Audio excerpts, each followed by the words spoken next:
আসসালামু আলাইকুম, কেমন আছেন সবাই? আশা করি সবাই ভালো আছেন। আলহামদুলিল্লাহ আমি নিজেও ভালো আছি। তবে এই যে আমাদের ক্ষুদ্র খামারি অর্থাৎ আমরা একটা দুইটা যারা গরু পালন করি, আমরা সপ্তাহের প্রতিটা দিন ভিন্ন ভিন্নভাবেই কাটে আমাদের। যেহেতু আমাদের বড় পরিসরে করতে আরও সময় লাগবে, অর্থাৎ খামার আরও বাড়াইতে সময় লাগবে, মানে অভিজ্ঞতার কোনো শেষ নেই। মানে কাজ যত করবেন তত অভিজ্ঞতা বাড়বে, এটাই স্বাভাবিক। তবে আমি ব্যক্তিগতভাবে একটা কথা বলি, সেটা হচ্ছে মানে আপনি যে কাজই করুন না কেন সেটা হচ্ছে পরিচালনা করাই মেন।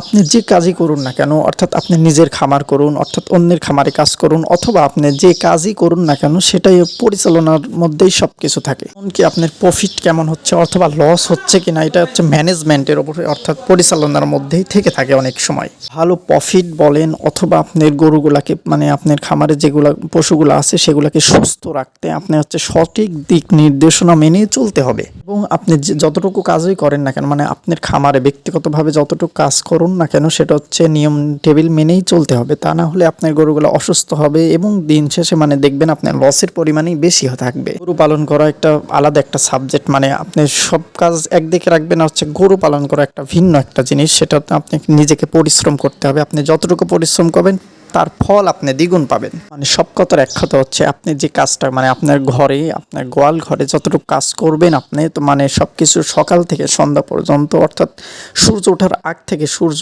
অস্ত যাওয়া পর্যন্ত আপনি যে কাজগুলো করবেন ওইগুলো অবশ্যই টাইম মেনটেন করে প্রত্যেকটা ধাপে ধাপে কাজ করার চেষ্টা করবেন। একটা জিনিস লাভ হবে আপনার, সেটা হচ্ছে মানে আপনি যদি রুটিন অনুযায়ী কাজ করতে পারেন, মানে করার চেষ্টা করেন, তাহলে দেখবেন আপনার হচ্ছে কাজের প্রতি অনীহা আসবে না এবং কাজের প্রতি আগ্রহ থাকবে এবং কাজ করতে আপনার খুব সুন্দর ভালো লাগবে। যাই হোক, সব কথার এক কথা, মানে আপনি যে কাজটাই করুন না কেন টাইম টেবিল মেনে করতে হবে। তা না হলে আপনি হচ্ছে দেখবেন দিন শেষে মানে বছর শেষে হিসাব করতে গেলে আপনার লসের পরিমাণ লাভের থেকে লসের পরিমাণটাই বেশি থাকবে।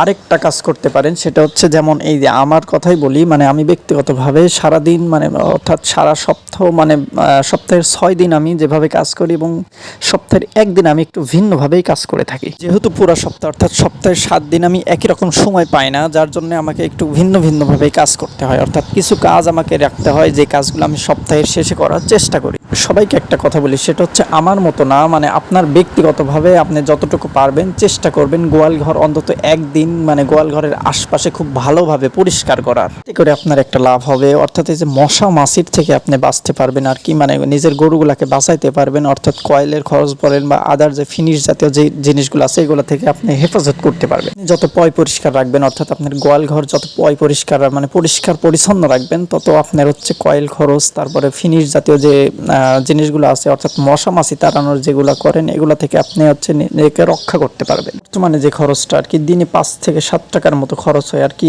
শুধু মশা মাছি তাড়ানোর জন্য, মশা মাছির হাত থেকে বাঁচানোর জন্য, অর্থাৎ ল্যাম্পু স্কিন বলেন, তারপরে যে খুরা রোগ বলেন, মানে আপনি ভাইরাস জনিত যে সমস্যাগুলো আছে অর্থাৎ মশা মাছি থেকে যেগুলো ছড়ায়, আপনি এগুলো থেকে রক্ষা পেতে হলে আর কি অবশ্যই গরুর ঘর খুব ভালোভাবে পরিষ্কার রাখতে হবে। চেষ্টা করবেন সপ্তাহে একদিন অন্তত ব্লিচিং পাউডার বলেন, মানে এই জাতীয় যে জিনিসগুলো আছে এগুলো দিয়ে গোয়াল ঘরটা খুব ভালোভাবে পরিষ্কার রাখা এবং হচ্ছে গোয়াল ঘরের আশেপাশে খুব পরিষ্কার পরিচ্ছন্ন রাখা। এর পাশাপাশি গোয়াল ঘরে যে কাজগুলা করেন, মানে গোয়াল ঘরে যে কাজের জিনিসপাতি আছে এগুলো প্রত্যেকটা জিনিসই খুব ভালোভাবে ডলে পরিষ্কার করবেন, তা না হলে ওখান থেকে ব্যাকটেরিয়া ভাইরাস ছড়াইতে পারে।